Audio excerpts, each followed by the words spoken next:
Okay, this is Abby from Realistic Kitchen and Gardens, and I wanted to share with you my garden layout for this year. So, this is specifically using the garden planner from Territorial Seed, and this is the paid version because I don't think it's really clear across the internet, but planting your garden is not a one-day thing. I've been working on this layout since September, so it's quite a process. And that's okay. It's a lot to think about. So, I'm going to be using as organic a method as I can and companion planting. So this is the majority of my garden. It is 50 foot across. This section A through D is 10 feet.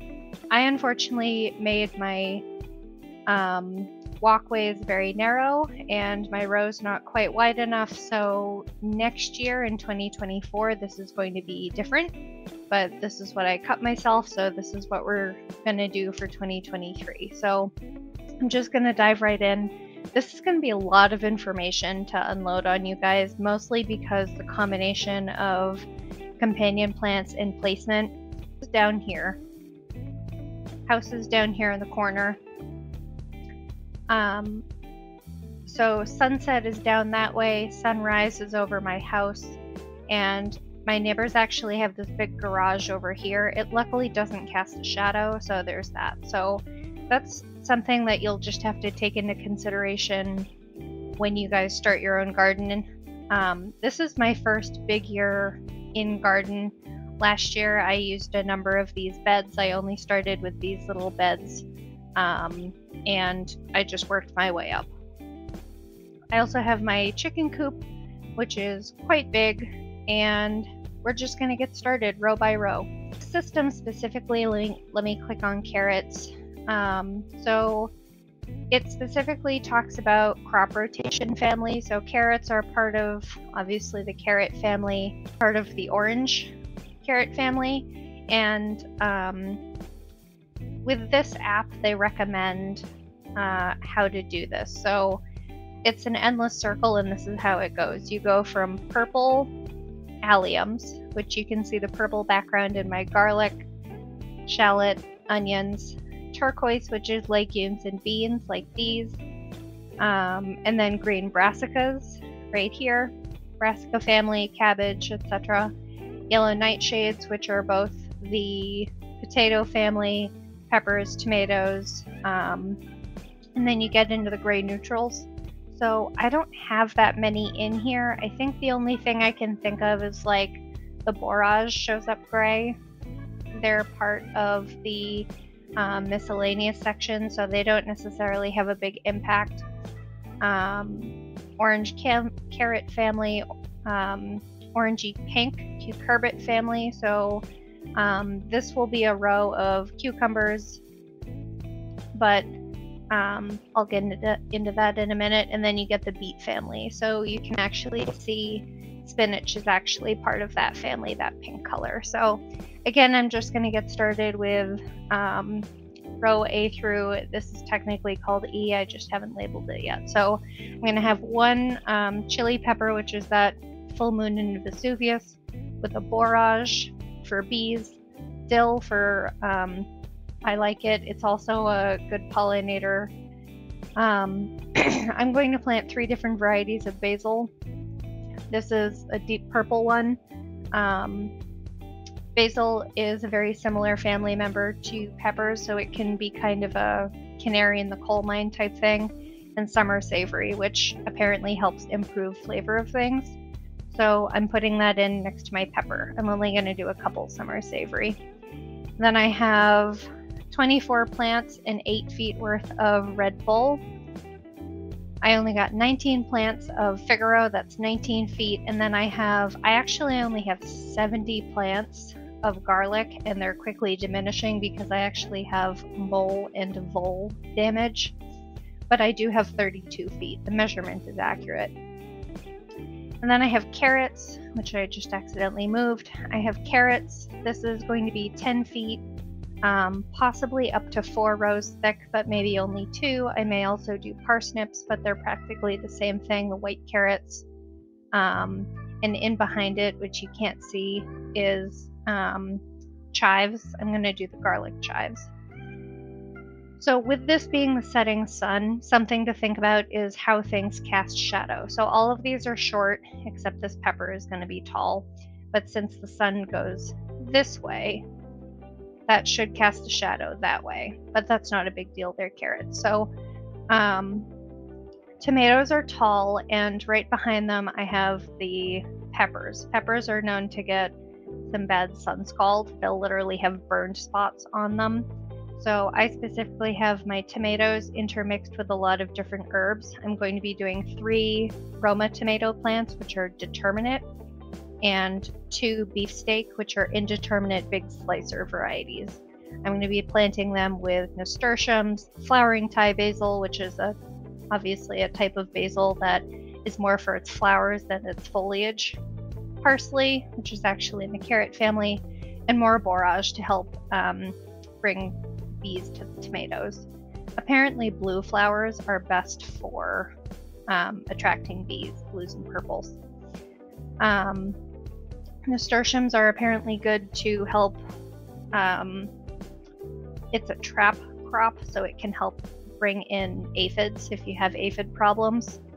And I like the little seed pods. You can actually pickle them like capers. So then I have 3 varieties of tiara cabbage, which are the small variety, and then this is the red acre cabbage. And then in and behind here is leeks, allegedly up to 24, but I think I have a bunch more. And then this is where my Juanita onion is going in. Back to the beginning of row C, I'm going to be putting in my broccoli rabe, which doesn't take up as much room as this big broccoli, but I've given it 9 feet. So I'm also going to be planting it with cress, which is also in the family, very similar family to watercress. Apparently this can help trap white cabbage moth caterpillars and kill them before they really get big. I'm also going to be covering any cruciferous things for white cabbage moths because they were brutal last year when I tried. So this is a really early variety. It's only 45 days, and it produces the little teeny little broccolini sprouts, not the great big heads. So that's just a spring crop for me. Again, nasturtiums, marigolds, and then I'm doing 1 pepper called Prism, which is a 3-color variety from Territorial Seeds. That's like a little teeny snacking bell pepper. It's sweet.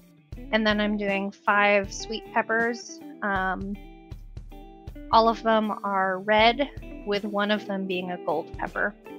Again, intermixed with borage, flowering Thai basil, and nasturtiums. And then in here, it's very difficult to see, I'm sorry, with all these labels everywhere, but here, very, very soon, I'm planting a whole 24-foot row of Lincoln peas, which are a shelling variety of pea, not like the little snap peas you use in stir fries. So I'm going to be planting that very, very soon.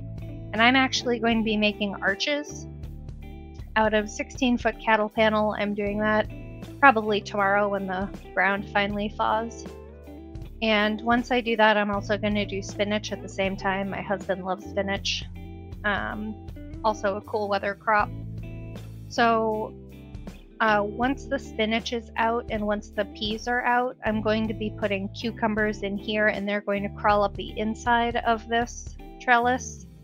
And they're going to attach. So this goes in on the west side of the garden on this row, and then it's going to attach on the east side of this melon patch. So the vines of all these big plants are going to vine over that arch, and the peas are going to vine up, and cucumbers are going to vine up on the inside, or maybe the outside. I'll see how it goes. But this is going to be a really tall, narrow archway, not like some of the ones you see online. And then back over to D. One more thing about the cucumbers is I'm going to succession plant them. So again, since the sun sets in the west, I'm going to be starting to plant both pickling cucumbers, which are the short little varieties, on this side, and then I'm going to be planting 3 long slicer varieties, 1, 2, 3 plants, but I'm going to be starting here and planting more of them on that side. So there. And then on this side, this is the celeriac, the celery root. This doesn't get planted until after the last frost, so in the meantime I'm going to be planting peas. These are snap peas. These are Oregon sugar snow peas from Mary's. This is 10-11 feet. Celeriac is a really big plant, so you need to give it a foot each. And then we talked about my dwarfed petunias, and this is actually a 2 deep row of beans. It's 15 feet, 2 in, so it's going to be side by side of bush beans. And I only have about half the amount of seed, so I have another variety coming in. So then this is going to be my squash arch. I'm doing muskmelon, which is in the same variety of cantaloupes. I'm going to do a spaghetti squash or 2. My husband loves them. I'm trying 2 different varieties of hull-less pumpkin seeds that basically grow pepita seeds, pumpkin seeds that don't have the shell on them. So I'm trying Naked Bear, and I think that's pronounced Kai Kai.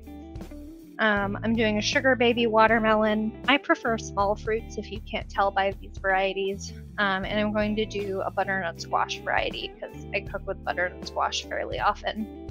I don't have room for sweet potatoes this year. I may do another row down here. I have plenty of room to move into. This is a clothesline. And I think I have this overextended, so don't worry about that.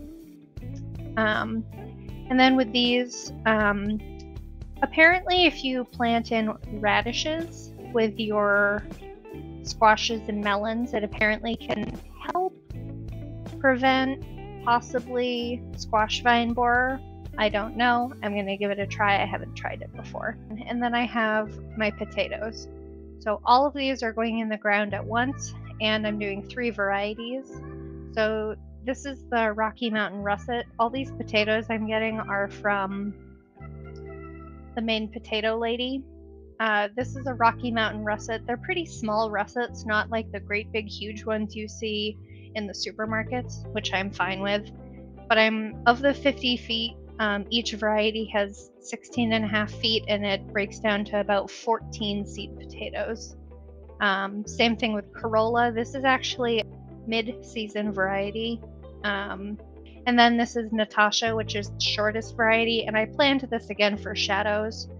So the shortest variety is going to be cultivated first, probably by the time these get absolutely monstrous. And then these are middle season and these are late season. So down here is closer to the patio.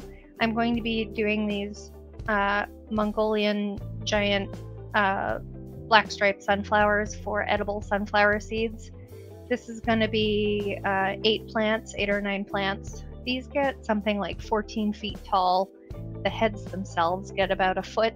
So that's going to shade some on our patio. This is not our house. This is our patio. It's a like 16 by 10 foot pad. So our house is down here. And then I have 1 herb bed from almost all of these are annuals. The dill, the parsley, and the marigold is not annual, but the rest is. So these are all going to come back. The chives, the lavender, the oregano, and the thyme. And then I have this other herb bed that I haven't quite moved yet. Sage is coming back up. Rosemary is going to be new to me this year. I'm going to be doing a new variety called ARP, A-R-P. That's coming along with this winter savory. That's coming also along with this lovage. Lovage is a shrub-like plant that is very similar to celery. So I'm going to be growing them use in soups and salads and that kind of thing. And then I have this giant pot of mint. This is a bigger pot than it looks. It's probably almost a 5-gallon pot, but it has plain mint. And then I'm going to be doing okra. I am going to be doing orange jing okra. and 3 little small dwarf varieties of sunflower. And then in this bed is going to be my 1 zucchini. I'm just growing zucchini for the sake of making double chocolate zucchini out of it, zucchini bread out of it.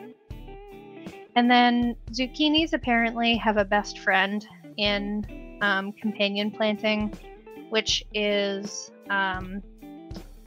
zinnias. So zinnias really benefit zucchini, I assume, to attract pollinators. And I'm also doing 1 calendula in this pot. If I don't, I'll probably just leave it in this great big, it's a wildflower patch. I have yarrow in here. I'm also going to be growing bee balm, also called monarda. And then lemongrass, which is also coming in the mail as a live plant. This is a very, very large, vigorous type of grass that is lemon flavored. But here in Ohio, it's an annual, so I'm not expecting it to come back next year, but I figured I'll just stick it in the ground and see how it does in my lovely clay soil. If you like this kind of stuff, please like, comment, and subscribe and follow along for more.